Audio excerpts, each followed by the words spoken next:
हिंदी में यूपीएससी की तैयारी से संबंधित प्रोग्राम्स को देखने के लिए सब्सक्राइब करें स्टडी IQIAS हिंदी। नमस्कार।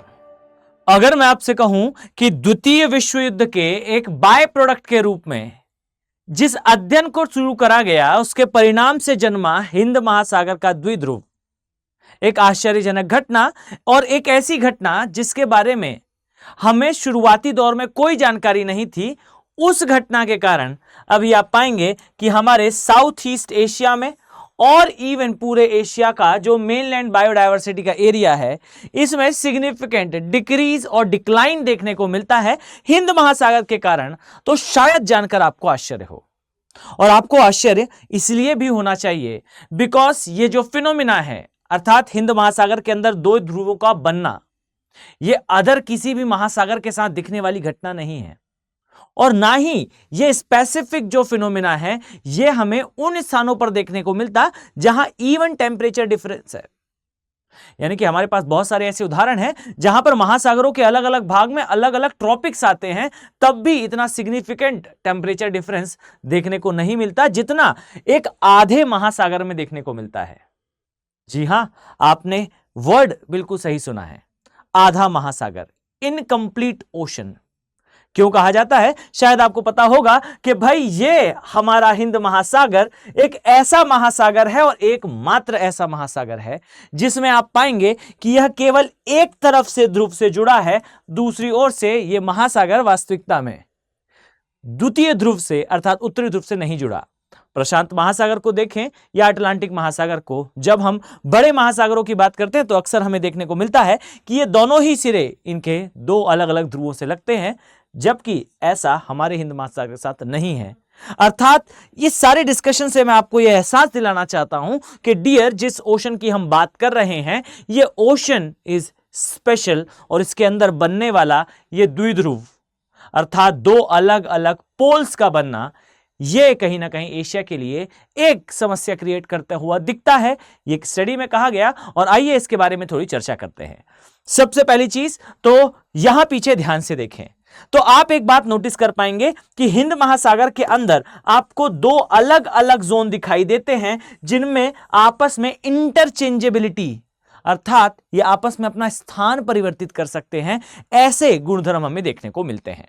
सबसे पहले अगर मैं आपसे चर्चा करूं कि पॉजिटिव इंडियन ओशन डाइपोल या फिर सकारात्मक हिंद महासागर का द्विध्रुव, यह कौन सी घटना है, तो जरा ध्यान से देखिए। सकारात्मक हिंद महासागर के द्विध्रुव से आशय यह है कि भाई हिंद महासागर का जो ईस्टर्न पार्ट है, अर्थात वो भाग जहां आपको इंडोनेशिया, जहां आपको मलेशिया, जहां सिंगापुर, जहां पापुआ न्यू गिनी या फिर फिलीपींस का एरिया या थाईलैंड या फिर आपके आसपास का जो लाओस वाला एरिया है, ये सारे ये कहलाते हैं हमारे साउथ ईस्ट एशिया के देश।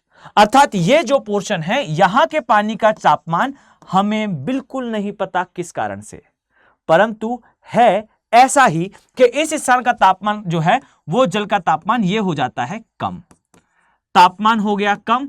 और इसी के कंपैरिजन में जो अदर पोर्शन आपको दिखाई दे रहा है, जरा ध्यान से देखें, ये वाला एरिया, ये कौन सा एरिया है, तो ये हमारे अरब सागर के आसपास का एरिया है। अंदाज अगर हम लगाएं तो यहां आपको सोमालिया दिखाई देगा, इथोपिया दिखाई देगा, इरिट्रिया दिखाई देगा, जिबूती दिखाई देगा, येमेन, ओमान और गल्फ कंट्रीज के कुछ देश। यहां के सागरी जल का तापमान जो है वो औसतन बढ़ जाता है। अर्थात अगर हम इस साइकिल को देखें तो बच्चे यहां पर तापमान जो है वो है ज्यादा और इधर है तापमान कम।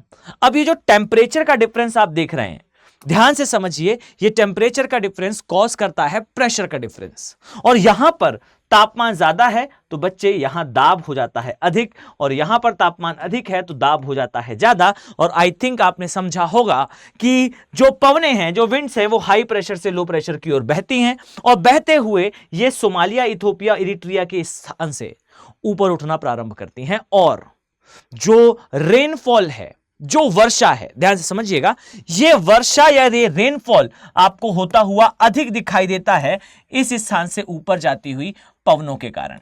और ये जो वर्षा है, जरा ध्यान से देखिए, ये रीडिस्ट्रीब्यूट होती है हमारे इस स्थान पर। अर्थात औसतन जो वर्षा है ये अफ्रीका वाले एरिया में या एशिया के पश्चिमी या हम कहें मध्य एशिया की ओर कुछ शिफ्ट होती है। और ये जो शिफ्टिंग है, इस शिफ्टिंग के कारण आप एक बात नोटिस कर पाएंगे कि इस स्थान पर तो वर्षा होगी, लेकिन डियर इस स्थान पर वर्षा कम हो जाएगी। अब जरा रुक जाइए, हम किस स्थान की बात कर रहे हैं? अगर मैं आपसे कहूं कि ये जो स्थान हम देख रहे हैं जहां वर्षा कम होने वाली है, ये एशिया का ऐसा कौन सा स्थान है?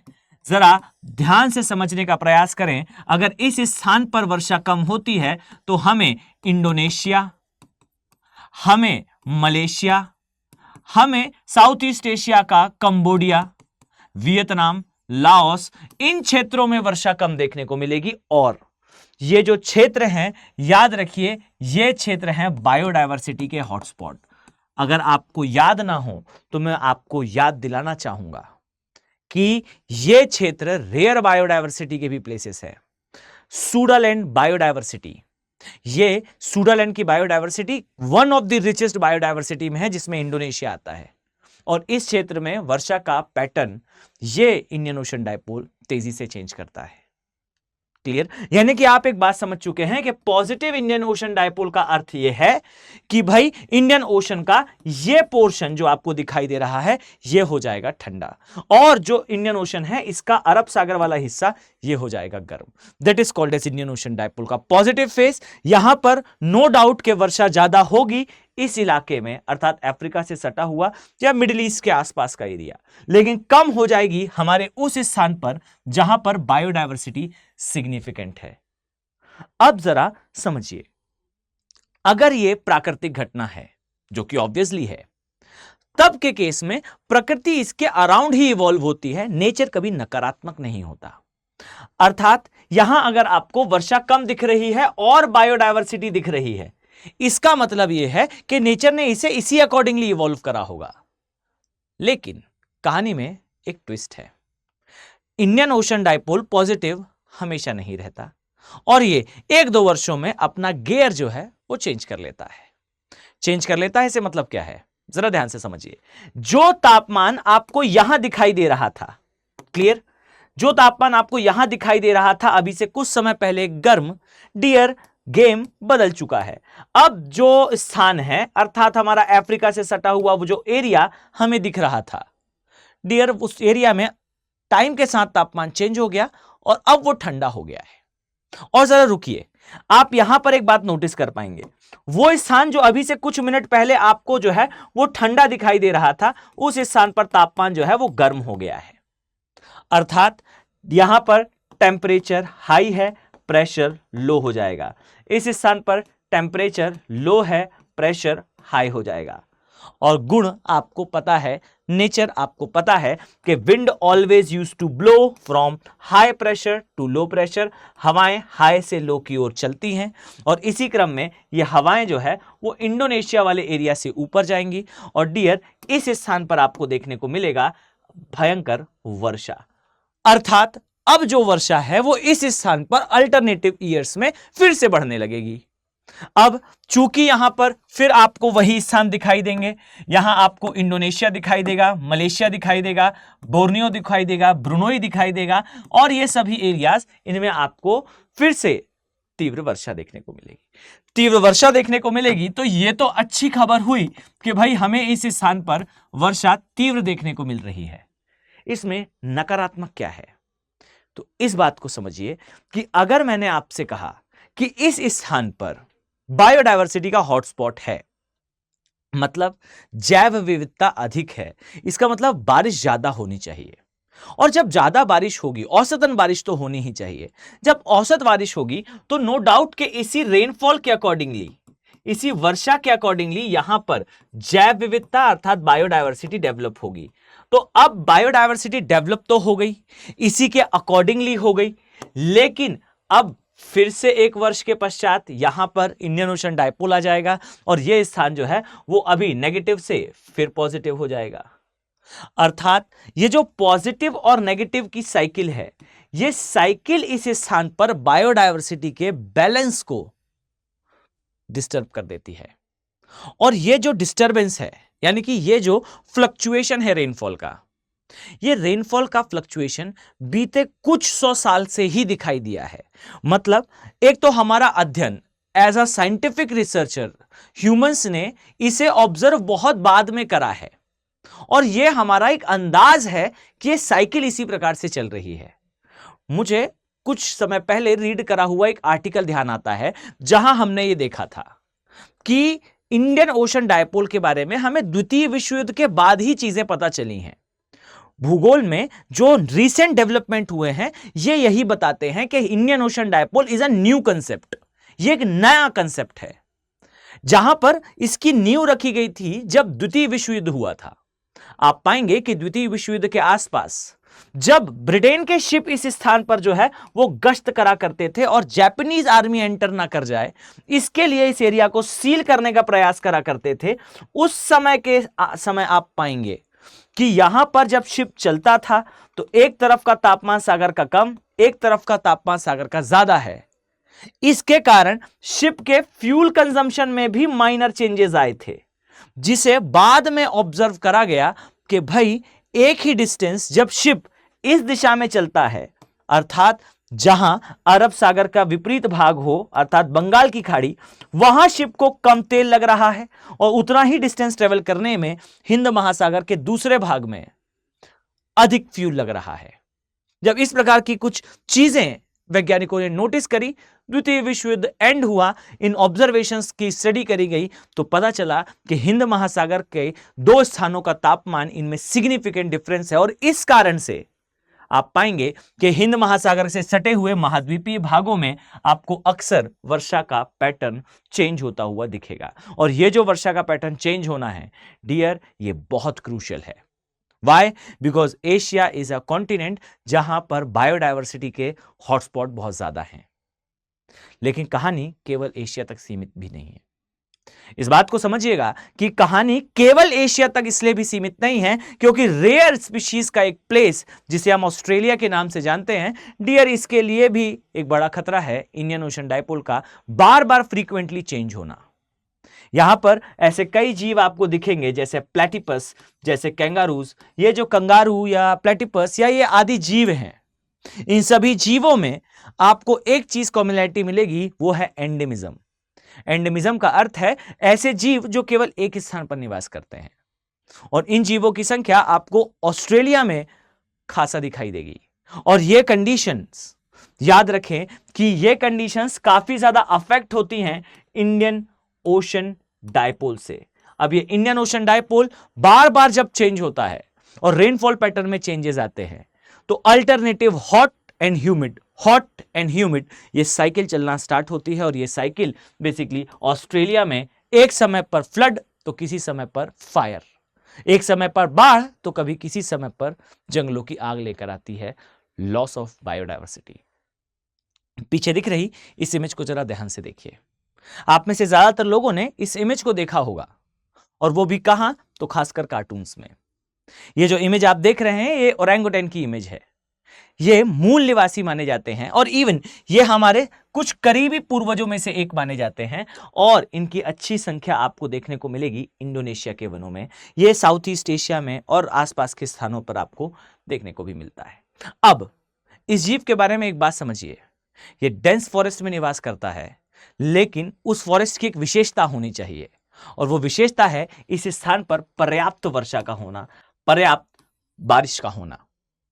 अगर बारिश ना हो तो जो फॉरेस्ट है वो खत्म नहीं हो जाएंगे एक साल बारिश ना होने पर ये जो प्रजातियां हैं ये अल्टरनेटिवली इस प्रकार के एरिड ईयर्स आने से इनकी संख्या, इनके रिप्रोड्यूस करने की दर अर्थात प्रजनन की दर, फ्रीक्वेंसी और प्रोबेबिलिटी यानी कि संभावनाएं संतति के जीवित रहने की, ये नकारात्मक रूप से प्रभावित होती हैं, नेगेटिवली ये अफेक्ट होती हैं।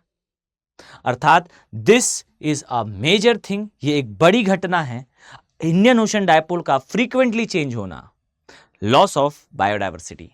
अब रुक जाइए, याद रखें कि ये जो लॉस ऑफ बायोडायवर्सिटी हम कह रहे हैं ये विनाश की एक शुरुआत होती है। जीव जगत में आपने एक बात सुनी होगी कि एक जीव के समाप्त होने से सभी जीवों पर खतरा मंडराना शुरू हो जाता है। ये वो तबाही है या ये वो डिस्ट्रक्शन है जिसकी शुरुआत शायद जंगलों से होगी, पर याद रखिए ये कॉन्क्रीट विलेजेस अर्थात आधुनिक जो शहर हैं उन तक पहुंचने में बहुत समय नहीं लगता। और इसका उदाहरण आप एक बार सर्च जरूर करिएगा, conditions of Bangalore, condition of Delhi, गर्मी के समय सूखा पड़ जाना, बारिश होते ही बाढ़ आ जाना, सारी कंडीशंस आपस में इंटरकनेक्टेड हैं। हमें एटलीस्ट इसके बारे में चर्चा करनी चाहिए that something is going on, कुछ तो आगे बढ़ रहा है और वो कुछ सकारात्मक है या नकारात्मक। आई थिंक आपके लिए यह डिस्कशन इंपॉर्टेंट रहा होगा आपकी समझ को विकसित करने के लिए। अगर आप स्टडी IQ के हमारे प्रीमियम बैचेस के साथ अर्थात P2I बैचेस के साथ जुड़ना चाहते हैं तो वेलकम, आप सभी का स्वागत है। आप सभी के लिए गोल्डन अपॉर्चुनिटी है और वो अपॉर्चुनिटी है हमारे इन प्रीमियम बैचेस में जो 10 जुलाई से जिनमें एडमिशन भी क्लोज हो जाएगा, आप एंटर कर सकते हैं, यानी कि समय काफी कम है।